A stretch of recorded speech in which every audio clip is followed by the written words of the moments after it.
تحقیقات نشون میدن بچه‌هایی که از سنین پایین با مفهوم پول و مفاهیم اولیه مالی آشنا میشن، موفقیت‌های اقتصادی و استقلال مالی بیشتری دارن در بزرگسالی. من میخوام تو این ویدیو با هم بررسی بکنیم و ببینیم چطور ما میتونیم هوش مالی رو در کودک و نوجوانمون افزایش بدیم تا بتونیم تو این دنیای دیجیتال باعث موفقیت بیشتر اونها بشیم. سلام، من ناهید حاج مقصودی هستم و اینجا همراز روانشناسی.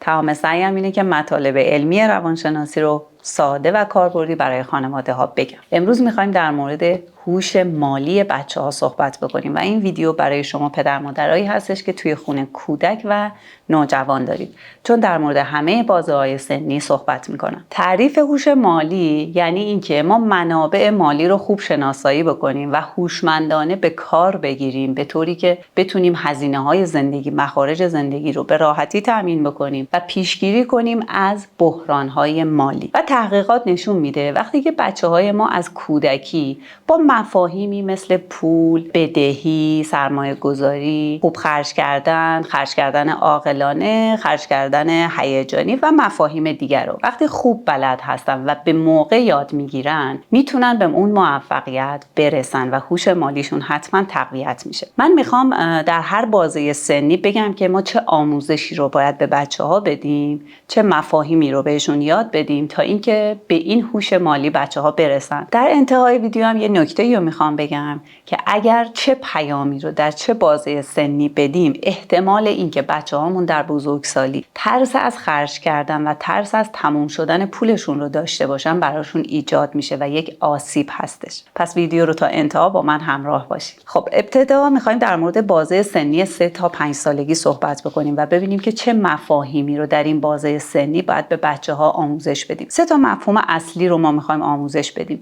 یکی این که بچه متوجه بشه برای تهیه هر چیزی ما باید پول بدیم. دومین مفهومی که باید آشنا بشه اینه که بعضی چیزا پول کمتری میخوان و بعضی چیزا پول بیشتری. و سومین مفهوم اینه که برای بعضی خواسته ها ما باید صبر کنیم، تحمل کنیم.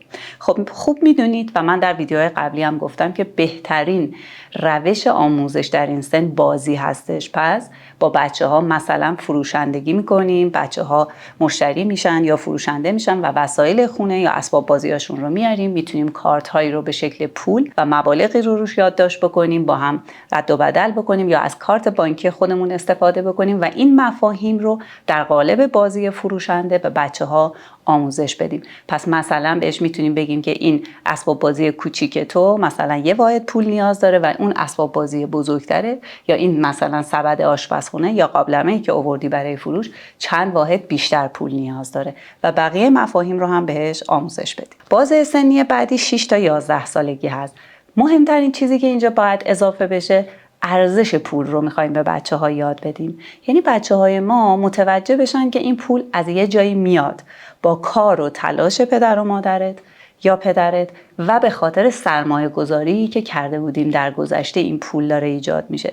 من به مراجعام همیشه تو تایم مشاوره میگم یه جوری برای بچه‌ها جا بندازید که متوجه بشن جیب ما به بانک مرکزی وصل نیستش، یه محدودیت هایی رو باید براش قائل بشیم. مفهوم بعدی که به بچه‌ها یاد میدیم مفاهیم پایه‌ای در هوش مالی هست. مفاهیمی مثل خرج کردن عاقلانه، خرج کردن هیجانی، تفاوت و درک نیاز و خواسته، مقایسه قیمت‌ها، سیو کردن پول برای اهداف آینده.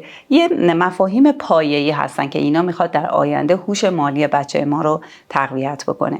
مفهوم بعدی که نیاز هست بچه‌ها باش آشنا بشن، آشنایی با مفهوم هزینه‌های زندگیه. حتما نیاز هست که تو این بازه سنی برای بچه‌ها کمی باز بکنیم و از هزینه‌ها صحبت بکنیم. قبض‌هامون، مالیاتی که داریم پرداخت می‌کنیم، در مورد اجاره خونه یا قسط خونه‌ای که داریم میدیم، هزینه‌هایی که برای سفر، تفریح، هدیه‌ها می‌ذاریم و یا خورد و خوراک و پوشاک و هزینه‌هایی که طی ماه داریم انجام میدیم.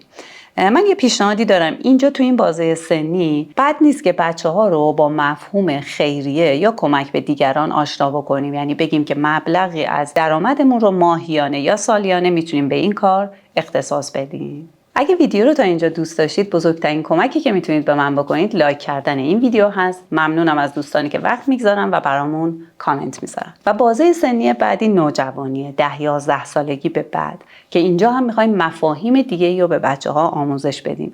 یکی از مهمترین هاش اینه که محدود بودن منابع مالی رو به بچه‌ها بگیم، خیلی واضح و مشخص بگیم که خروجی یا ورودی هزینه‌های ما چقدر هستش و در مورد به اصطلاح دخل و خرجمون باهاشون بیشتر و واضح‌تر صحبت بکنیم و بگیم که یه جای دیگه پول نیستش، ما تا یه اندازه‌ای میتونیم هزینه بکنیم و خرید بکنیم.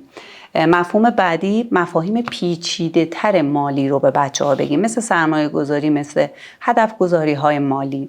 و مورد بعدی آشنایی با مفاهیم جدید مالی هست، مثل خریدای آنلاین، مثل ارز دیجیتال، مثل حساب بانکی، کار کردن با اپ‌های بانکی، کیف پول مجازی، خرید سهام، مفاهیم مالی که تو دنیای جدید مطرح هستش و بعضی از بچه‌ها تو این گروه سنی دوست دارن، علاقه‌مند هستن و بهشون اجازه بدیم که آشنا بشن بیشتر با این فضا و به طور مجازی شروع کنن با اینها کار انجام بدن. و مفهوم بعدی آشنایی با مفهوم بدهی هستش.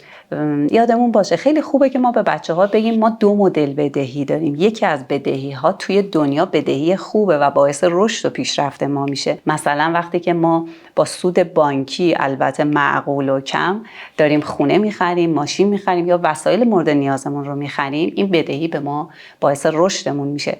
ولی بدهی بد هم داریم، بدهی که ما میریم با کارت اعتباری خرید می‌کنیم، خریدهای هیجانی و خریدهایی که عاقلانه نیستن معمولا. و برسیم به نکته طلایی انتهای ویدیو که ابتدای ویدیو عرض کردم. یکی از کارهایی که ما میتونیم تو کودکی انجام بدیم و باعث میشه که بچه‌ها در بزرگسالی ترس از خرج کردن به اندازه و به موقع داشته باشن، ترس از تموم شدن منابع مالیشون رو داشته باشن، یه ترس غیر واقعی، و نتونن به موقع خرید بکنن و از پولشون استفاده بکنن، این هست که ما در بازه سنی کودکی، یعنی زیر 10-11 سالگی، خیلی از کلمه ندارم استفاده بکنیم، یعنی تکرار بشه این کلمه.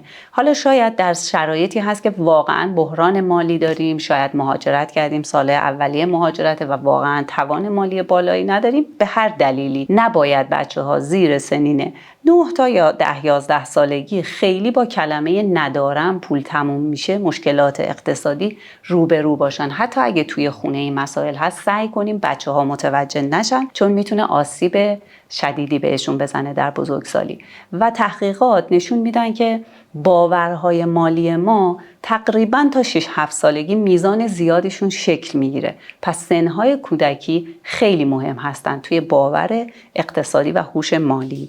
مورد دوم این هستش که لطفاً به اندازه خرید کنیم.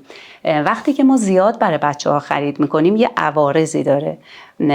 یکی از مهمتریناش اینه که بچه‌ها تنوع طلب میشن و دیگه مورد دوم اینه که بعد از یه مدت دیگه هیجان و جذابیت نداره اون اسباب بازی که براشون میخریم، اون وسایلی که براشون میخریم. و من زیاد تو مراجعه‌ها میبینم بچه‌هایی که از خانواده‌های مرفه هستن یا خانواده‌هایی که خودشون رو مقید دیدن و خیلی برای بچه‌ها خرید کردن که معمولاً از اسباب بازی در کودکی شروع میشه و توی نوجوانی این بچه‌ها بسیار بی انگیزه هستن برای کار، برای تلاش و برای درس خوندن. و آسیب سومی که داره اینه که بچه‌ها یاد میگیرن که خرید هیجانی بکنن، خریدهاشون عاقلانه نیست، عادت میکنن به این مدل خرید. و مورد بعدی اینه که بلافاصله خرید نکنیم. این 2 تا خاصیت داره. یکی این که به بچه داریم صبوری و تاب‌آوری رو یاد میدیم و در زمینه هوش مالی داریم بهش سیو کردن منابع مالیش رو میگیم. پس همون هیجانی خرید کردن رو از کودکی براش انجام نمیدیم. و پیشنهاد سومم، نکته طلایی سوم این ویدیو، اینه که پول تو جیبی حتما به بچه‌ها بدیم، هفتگی بهشون بدیم. بهتره از کلاس اول دبستان که از خونه جدا میشن و میرن مدرسه بهشون برای 1 یا 2 روز در هفته یه پول جیبی محدودی برای همون روز بدیم که میخواد از مدرسه خرید بکنه و یه خوراکی، یه غذایی بگیره و بخوره. و از کلاس هولوش 3-4 یعنی حدود 9-10 سالگی که بچه‌ها میتونن مدیریت بکنن بهشون هفتگی پول رو بدیم. حالا این بازه سنی داره. به طور کلی هم من توی ویدیو دیدید بازه سنی گفتم به خاطر اینکه بچه‌ها متفاوتن. پس تفاوت‌های شخصیتی و فردی رو در نظر بگیریم. اینقدر قاطعانه نگیم که به بچه 3 ساله این کار رو انجام بدیم یا برای بچه 6 ساله این کار رو انجام ندیم. بازه سنی حتما مهم هست. لطفاً اگه این ویدیو رو در مورد بچه خودتون دارید می‌بینید، تفاوت‌های شخصیتی و فردی رو در نظر بگیرید. و اگر به مباحث این چنینی در حوزه روانشناسی کودک علاقه دارید، مباحث علمی روانشناسی که بر طبق پژوهش‌ها و مطالعات علمی هست، پلیلیستی که داره بهتون پیشنهاد میشه رو ببینید. داخلش کلی ویدیوی علمی خوب و کاربردی برای بچه‌ها